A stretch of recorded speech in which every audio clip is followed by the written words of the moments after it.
அனைவருக்கும் வணக்கம். இன்றைக்கி நம்ம வீடியோவில் நல்ல சாஃப்டான கேழ்வரகு இட்லி எப்படி செய்யலான்னு பார்க்க போகிறோம். நல்லா பஞ்சு மாதிரி இருக்கும் பாருங்கள், மெத்து மெத்துன்னு. அதே மாவை பயன்படுத்தி நம்ம நல்ல கிறிஸ்பான தோசையும் செய்யலாம்.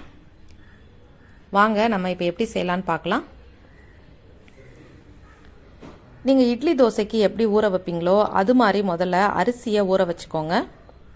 அந்த அரிசிக்கு எந்த அளவு உளுந்து வெந்தயம் எடுப்பீங்களோ அது மாதிரி முதல்ல எடுத்து வச்சுக்கோங்க. இப்போ நம்ம கேழ்வரகு மாவு எக்ஸ்ட்ராவாக போட போனோம் இல்லையா, அதுக்கு ஒரு குழிக்கரண்டி அளவு நான் உளுத்தம் பருப்பு எக்ஸ்ட்ராவாக எடுத்துக்கிறேன்.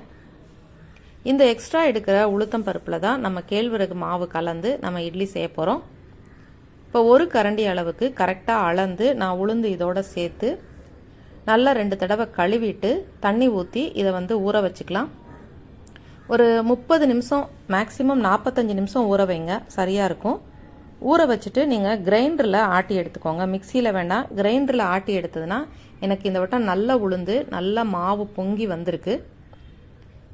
இப்போ நம்ம கேழ்வரகு மாவுக்கு இட்லிக்கு தேவையான அளவு நம்ம மாவை கலந்து வச்சுக்கலாம். இந்த கரண்டியில் நான் ஒரு கரண்டி நான் உளுந்து எடுத்து ஊற வச்சுருக்கேன். இப்போ அதே கரண்டியில் பார்த்திங்கன்னா 3 கரண்டி அளவு கேழ்வரகு மாவு எடுத்துக்கிறேன். இப்போ ஒரு கரண்டி நீங்கள் உளுந்து எடுத்து நீங்கள் ஊற வச்சிங்கன்னா அதில் உங்களுக்கு 10 கரண்டி அளவு உளுந்து மாவு வரும். நான் இன்றைக்கி 3 கரண்டி கேழ்வரகு மாவும் அதுக்கு ஒரு 9 கரண்டி உளுந்த மாவும் எடுக்கிறேன். இதாங்க அளவு. ஒரு கரண்டி கேழ்வரகு மாவு எடுத்திங்கன்னா 3 கரண்டி உளுந்த மாவு எடுத்துக்கணும். ஸோ 1:3 ரேஷியோவில் நீங்கள் மாவு எடுத்துக்கோங்க. எடுத்துட்டு இதை ஒரு விஸ்கு வச்சுட்டு கலந்துக்கோங்க. தேவையான அளவு உப்பு போட்டு கலந்துக்கோங்க. இந்த மாதிரி விஸ்கு வச்சு கலந்தீங்கன்னா உங்களுக்கு கெட்டிகள் இல்லாமல் கலக்க வரும். தண்ணி எதுவும் சேர்க்க வேணாம், கலந்து பாருங்க. இட்லி மாவு பதத்துக்கு வரலைன்னா கொஞ்சமாக தண்ணி சேர்த்துக்கோங்க. நான் இன்னைக்கு தண்ணி எதுவுமே சேர்க்கல. இப்போ இதை ஒரு 5 மணி நேரத்துலேயே இது புளிச்சிருச்சு. ஏன்னா வெயில் காலம் இல்லையா, நல்லா புளிச்சு நல்லா பொங்கி வந்திருக்கு பாருங்க. இப்போ இதை ரொம்ப போட்டு கலந்துடக்கூடாது, கிண்டிடக்கூடாது. இந்த மாதிரி மேலே லேசாக எடுத்து விட்டுட்டு அது அப்படியே அந்த பஞ்சு போல் இருக்கு இல்லையா அந்த மாவு, அந்த மாவில் நம்ம இட்லி ஊற்றணும். கீழே இருக்கிற மாவில் நம்ம தோசை ஊற்றணும். இப்போ இட்லி பாத்திரத்தில் அடுப்பில் வச்சுட்டு நான் தண்ணி ஊற்றிருக்கேன். தண்ணி லேசாக கொதிக்க ஆரம்பிக்குது. நான் இட்லி மாவும் ஆட்டி வச்சுருந்தேன் இல்லையா, அரிசி மாவு, அரிசியில் இட்லி மாவு, அது நான் 2 தட்டு வைக்கிறேன். வச்சுட்டு ஒரே ஒரு தட்டு மட்டும் நான் கேழ்வரகு மாவு வைக்கிறேன். எனக்கு மட்டும் நான் இன்னைக்கு கேழ்வரகு இட்லி எடுத்துக்கிறேன். இப்போது இதை மூடி வச்சுட்டு அடுப்பை மீடியம் டு ஹையில் வைங்க. ரொம்ப ஹையில் வைக்க வேண்டாம், மீடியம் டு ஹையில் வச்சுட்டு ஒரு 7லேருந்து 8 நிமிஷம் இதை வச்சுருங்க. நல்லா ஆவியில் வேகட்டும்.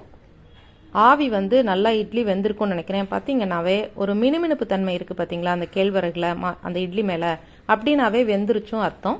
இருந்தாலும் ஒரு கரண்டியில் தண்ணியை தொட்டுட்டு இந்த மாதிரி நீங்கள் ஒரு இட்லிக்குள்ளே அமுத்தி பார்த்தீங்கன்னா மாவில் ஒட்டாமல் இருந்துச்சுன்னா இட்லி வெந்துருச்சுன்னு அர்த்தம். இதை வெளியே எடுத்து வச்சு இந்த மாதிரி கொஞ்சமாக தண்ணி ஊற்றி ஒரு 5லேருந்து 10 நிமிஷம் ஆற விட்டுட்டு அதுக்கப்புறம் நீங்கள் ஒரு ஸ்பூனில் தண்ணி தொட்டுட்டு இந்த மாதிரி எடுத்தீங்கன்னா தட்டில் ஒட்டாமல் நல்லா சாஃப்டான இட்லி ரெடி ஆயிரும். அவ்வளோதாங்க, சூப்பரான கேழ்வரகு இட்லி ரெடி ஆயிருச்சு. இது கூட வேர்க்கடலை சட்னி, பாசிப்பருப்பு சாம்பாரோட சாப்பிட்டீங்கன்னா டேஸ்ட் ரொம்ப நல்லாயிருக்கும். இதே அளவுகளோட நீங்களும் செஞ்சு பார்த்துட்டு எப்படி இருந்ததுன்னு சொல்லுங்கள். இந்த வீடியோ பிடிச்சிருந்ததுன்னா லைக் பண்ணி ஷேர் பண்ணி மற்றவங்களுக்கும் ஷேர் பண்ணுங்கள், சப்ஸ்கிரைப் பண்ணுங்கள். நன்றி.